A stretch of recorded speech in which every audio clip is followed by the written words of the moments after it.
Hello दोस्तों, आज मैं आप सभी के बीच में एक महत्वपूर्ण वीडियो लाया हूँ। यह वीडियो एग्रीकल्चर से संबंधित है, तो मैं चाहूँगा कि आप यह वीडियो लास्ट तक ज़रूर देखें। अगर वीडियो आपको पसंद आए तो कृपया वीडियो को लाइक कीजिए। अगर चैनल पर नए हैं तो चैनल को सब्सक्राइब कीजिए। दोस्तों, आज के इस वीडियो में हम लोग जो है नीमरा सुंडा बुक के फल वृक्षों के प्रसारण की विधियाँ तथा इनके जो है व्यापारिक विधियों के बारे में देखने वाले हैं। तो दोस्तों, अगर जो आपको यह वीडियो पसंद आए तो कृपया वीडियो को लाइक कीजिए। और अगर जो आप मेरे और भी वीडियो देखना चाहते हैं तो आप प्लेलिस्ट से जाकर देख सकते हैं। और अगर जो आप प्रीवियस ईयर के क्वेश्चन सॉल्व करना चाहते हैं तो आप कम्युनिटी सेक्शन में जाइए, वहाँ पर मैं डेली जो है प्रीवियस ईयर क्वेश्चन डालता हूँ, तो आप उसको सॉल्व कर सकते हैं। तो चलिए बिना टाइम गवाए वीडियो को शुरू करते हैं। अगर जो जिसको भी नीमरा सुंडा बुक हिंदी वर्जन का चाहिए वो मार्केट से ले सकता है। यह बुक बहुत ही बेहतरीन है, खास करके उन छात्रों के लिए जो हिंदी माध्यम से हैं। तो चलिए वीडियो को शुरू करते हैं। तो फल वृक्षों के प्रसारण की विधियाँ, तो इसमें पहला आता है लैंगिक प्रवर्धन, जिसको इंग्लिश में सेक्सुअल मेथड कहते हैं। इसमें क्या होता है, बीज द्वारा पौधों का प्रवर्धन होता है। और इसमें उदाहरण के तौर पे देखा जाए तो पपीता आता है, नींबू आता है, फालसा आता है। और इस विधि से उत्पन्न पौधों में मात्र पौधों से अधिक भिन्नता होती है। वह पौधे जो है अधिक उत्पादक व जो विपरीत परिस्थितियों के प्रति अधिक सहनशील होते हैं। तो इसमें प्रवर्धन किसके द्वारा होता है, तो बीज द्वारा होता है। और उदाहरण के तौर पे कौन कौन से इसमें पौधे आते हैं, तो पपीता आता है, नींबू आता है और फालसा आता है। और इसमें जो है मात्र पौधों से जो है भिन्नता होती है और अधिक उत्पाद व विपरीत परिस्थितियों के प्रति यह सहनशील होते हैं। अब सेकंड आता है अलैंगिक या वनस्पतिक प्रवर्धन, जिसको हम लोग इंग्लिश में एसेक्सुअल या वेजिटेटिव प्रोपोगेशन कहते हैं। इस विधि में पौधों का प्रवर्धन जो है बिना बीज काम में लिए पौधों के जो है किसी भी वनस्पति भाग से, जैसे जड़ हो गया, तना हो गया, प्रकंद आदि से किया जाता है। और इस विधि से उत्पन्न पौधों में मात्र पौधों के समान होते हैं, मतलब जैसा उनके पेरेंट होंगे उसी प्रकार से जो है वो भी होंगे। और अलैंगिक प्रवर्धन की विधियों की बात करते हैं तो इसमें पहला आता है कलम विधि आता है, जिसको कटिंग मेथड कहते हैं इंग्लिश में। और यह जो है 1 वर्ष पुराने मात्र पौधों के तने से 22 से 25 सेंटीमीटर लंबी व जो 1 सेंटीमीटर मोटी कलम को लेते हैं इसमें। और इसमें जो है कलमों को IBA इंडोल ब्यूटारिक एसिड के विलयन में जो है डुबोकर बालू में रोपते हैं। और कठोर काष्ठ कलम गुलाब हो गया, बोगनविलिया हो गया, अंगूर हो गया, अनार हो गया। तो कलम में क्या होता है कि इसमें 22 से 25 सेंटीमीटर लंबी तथा 1 सेंटीमीटर मोटी जोता है मात्र पौधे से जोता है तने का कलम लेते हैं और उसे IBA के जोता है विलियन में डुबोते हैं और बालू में रोपते हैं। और कठोर काष्ठ कलम किस में किया जाता है, तो गुलाब में किया जाता है, बोगनविलिया में किया जाता है, अंगूर में किया जाता है, अनार में किया जाता है। सेकंड आता है दाब लगाना, या जिसको हम लोग लेयरिंग विधि कहते हैं। और इसमें क्या होता है, मात्र पौधे के तने की शाखाएं पर जड़ें जो है विकसित कर उसे जो है मात्र पौधे से हटाकर जो है अलग कर देते हैं। इसका कहने का तात्पर्य यह है कि मात्र पौधा है, उसके तनों पर हम लोग क्या करेंगे, जड़ विकसित कर देंगे, फिर उसको जो है कट करके अलग कर देंगे। इसमें ये कार्य किया जाता है। और इसके अंतर्गत पहला आता है ढेरी दाब आता है, जिसको माउंड या स्टूलिंग कहते हैं। इसमें मात्र पौधों को भूमि से 2.5 सेंटीमीटर ऊपर से ही जो है काट लिया जाता है। और जिससे नई शाखाएं निकलने पर इन शाखाओं के आधार पर वलय आकृति में छाल हटाकर जो है मिट्टी चढ़ा देते हैं। और नई जड़ों के निकालने के बाद जो है शाखाओं को जड़ों सहित काट कर अलग लगा देते हैं। और इसके अंतर्गत कौन कौन सा आता है, मतलब यह किसके ऊपर किया जा सकता है, तो अमरूद पे किया जा सकता है, सेब, आंडू पर जोता है, आदि पर जोता है अपनाई जाती है, आड़ू पे अपनाई जाती है। और उसके बाद बी आता है हवाई या गूटी दाब, जिसको एयर या चाइनीज या पॉट या मार्कोटेज गोस लेयरिंग भी कहते हैं। इतने सारे इसके नाम हैं।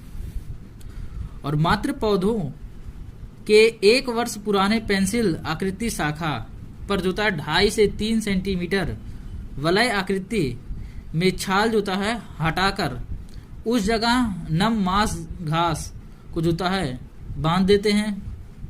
तो क्या करते हैं कि इसमें मात्र पौधा लेते हैं और उसके जो है 1 वर्ष पुरानी पेंसिल आकृति की शाखा पर क्या करते हैं कि 2.5 से 3 सेंटीमीटर वलय की आकृति में छाल काटते हैं और उस जगह पर हम क्या लगाते हैं, नम मांस घास जो है बांध देते हैं उस पे।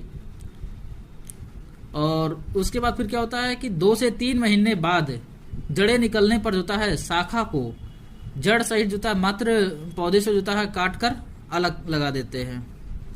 और इसके लिए उपयुक्त समय कौन सा होता है, तो जुलाई अगस्त होता है। तो गूठी दाब के लिए उपयुक्त समय कौन सा है, तो जुलाई अगस्त है। और इस विधि के अंतर्गत किन किन पौधों का प्रयोग किया जाता है, तो इसमें जो आता है अनार आता है, लीची आता है, अमरूद आता है, नींबू आदि उपयुक्त पौधे आते हैं। अब आता है उपरोपण, जिसको ग्राफ्टिंग इंग्लिश में कहते हैं। तो इसमें क्या होता है कि मूल वृंत या जिसको हम लोग रूट स्टॉक कहते हैं एवं संकुर सायन को जो है मिलाकर जो है नया पौधा तैयार करते हैं। और मूल वृंत जड़ों के रूप में जो है लेते हैं। वह संकुर से जो है नई शाखाएं निकलती हैं। और मूल वृंत मुख्यतः जो है बीज से तैयार किया जाता है, जो 1 से 2 वर्ष उम्र के पौधे काम में लेते हैं। और विनियर ग्राफ्टिंग जो है मुख्यतः आम में अपनाई जाती है और हिप्स ग्राफ्टिंग जो है सेब में अपनाई जाती है। और जीप ग्राफ्टिंग जो है विप्स ग्राफ्टिंग का रूपांतरण है और आम तथा अंगूर में। और एपिकोटाइल या स्टोन या एम्ब्रियो मुख्यतः किसमें होता है, तो आम में होता है। और इनार्चिंग या भेंट कलम, इसमें क्या होता है कि 2 पौधों या मूल वृंत या वासांकुर शाखाओं के कैम्बियम को मिलाकर जो है बांध देते हैं।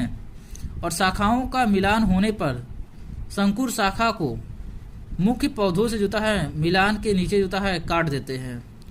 वह मूल वृंत शाखा को मिलान के ऊपर जो है काट देते हैं। संकुर शाखा जो है आगे चलकर जो है पर्णीय भाग का निर्माण करती है। और यह विधि मुख्यतः जो है आम में होता है और चीकू में अपनाई जाती है। अब अगला आता है कालिकायन विधि, जिसको हम लोग बडिंग कहते हैं। मूल वृंत शाखा पर संकुर शाखा की कलिका लगाकर नया पौधा जो है तैयार करते हैं। तो मूल वृंत की शाखा पर संकुर शाखा की कलिका लगाकर जो है नया पौधा इसमें तैयार करते हैं। और टी कालिकायन या सील्ड कालिकायन जो है बेर, गुलाब, नाशपाती, सेब, स्वीट ऑरेंज में किया जाता है। और पेंच बडिंग जो है यह आंवला, आम व जामुन में करते हैं। और रिंग या वलय बडिंग जो है बेर, नाशपाती में करते हैं।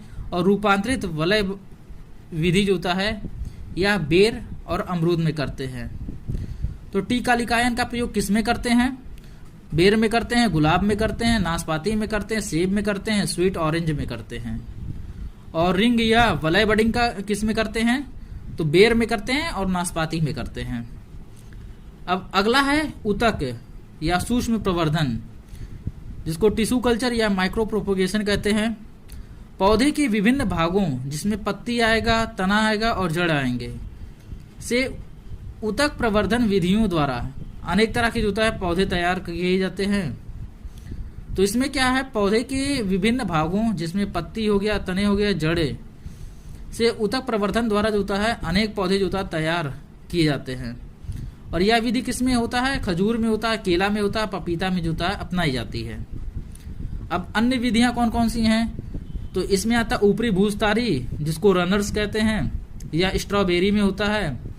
और अगला है अंताभूस्तारी, जिसको शकर्स कहते हैं, या केला और खजूर में होता है। और सलकंद या बल्ब जो है प्याज और लहसुन में होता है। और कोर्म या घनकंद जो होता है ग्लेडियोलस में होता है।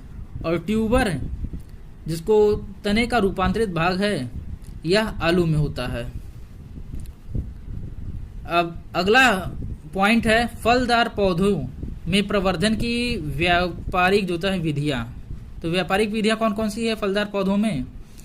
तो नींबू में किसके द्वारा प्रवर्धन होता है? तो बीज द्वारा होता है या गूटी दाब द्वारा होता है। माल्टा में किसके द्वारा होता है? तो टीकालिकायन द्वारा होता है। अंगूर में किसके द्वारा होता है? तो हार्डवुड कटिंग द्वारा होता है, जिसको सहिष्णु कास्ट कलम द्वारा भी कहते हैं। और अनार में किसके द्वारा होता है? तो हार्डवुड कटिंग या गूटी, जिसको एयर लेयरिंग कहते हैं, उसके द्वारा होता है। और लीची में जो होता है एयर लेयरिंग या गूटी द्वारा। और उसके बाद अमरूद में क्या होता है? स्टूलिंग माउडिंग व गूटी द्वारा होता है। केले में जो होता है स्वाट शकर्स द्वारा होता है, जो 750 ग्राम का होता है, उसके द्वारा होता है। खजूर में किसके द्वारा होता है? तो ऑफ सूड या शकर्स द्वारा होता है, जो कि 10 से 12 किलो का होता है। और पाइनएप्पल में जो होता है शकर्स द्वारा होता है या स्लिप्स द्वारा होता है। स्ट्रॉबेरी में रनर्स द्वारा होता है। और आंवला में जो होता है पेंच बडिंग एवं टी कालिकायन द्वारा होता है। और बेल में जो होता है पेंच कालिकायन या बीज द्वारा होता है। और बेर में जो होता है रिंग कालिकायन या टी कालिकायन द्वारा होता है। और सीताफल में जो होता है टी कालिकायन या बीज द्वारा होता है। और चीकू में जो होता है इनार्चिंग द्वारा होता है। और गुलाब में जो होता है सील्ड कालिकायन या हार्डवुड कटिंग द्वारा होता है। पपीता फालसा जामुन में जो होता है बीज द्वारा होता है। और आम में किसके द्वारा होता है? उत्तर भारत में विनियर ग्राफ्टिंग द्वारा होता है, दक्षिण भारत में इनार्चिंग द्वारा होता है। और नई व आर्थिक विधि जो होता है एपिकोटाइल है, जो कि गुजरात व महाराष्ट्र में जो होता है प्रसिद्ध है। तो आम की आर्थिक विधि कौन सी है जो नई है? तो यह एपिकोटाइल विधि है। और कहाँ पे प्रसिद्ध है?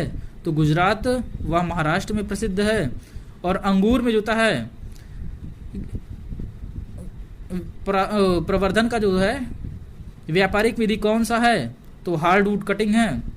और केले में स्वाट शकर्स है 750 ग्राम द्वारा। और जैतून में जो होता है प्रवर्धन की व्यापारिक विधियां कौन सी है? तो टी कालिकायन है। तो दोस्तों ये था आज का वीडियो। अगर वीडियो आपको पसंद आए तो कृपया वीडियो को लाइक कीजिए। अगर चैनल पर नए हैं तो चैनल को सब्सक्राइब कीजिए। मिलते हैं हम आपसे अगले वीडियो में। तब तक के लिए टाटा बाय बाय।